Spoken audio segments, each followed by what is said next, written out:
যারা সাবেক রাষ্ট্রপতিকে আব্দুল হামিদ সাহেবকে এইভাবে অপদস্থ করেছে, তারা অবশ্যই অমানুষ। আওয়ামী লীগের মধ্যে যদি ভালো মনের এবং সাদামাটা মানুষ থাকতো, অবশ্যই রাষ্ট্রপতি ছিলেন।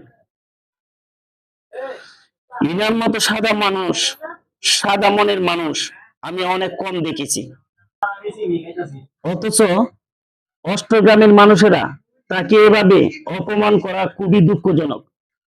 আপনি আওয়ামী লীগ বা বিএনপি করেন, তাতে কোনো যায় আসে না, কিন্তু আপনার এলাকার জন্য বা গ্রামের জন্য যারা অক্লান্ত পরিশ্রম করে উন্নয়ন করে, তাদেরকে অবশ্যই সম্মান করা উচিত, সে যে দলেরই হোক না কেন। এইখানে যে দলেরই হোক না কেন, ওনাকে অসম্মান করে থাকেন, তাহলে আমি বলবো আপনারা কোনো মানুষের ভিতরে পড়েন না।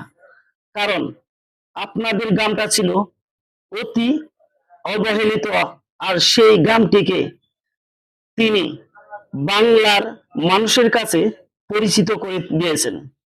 সুতরাং তার অবদান আপনি যে দল করেন না কেন ভুলবেন না। সেটা কিশোরগঞ্জবাসীর ঐতিহ্য ছিল।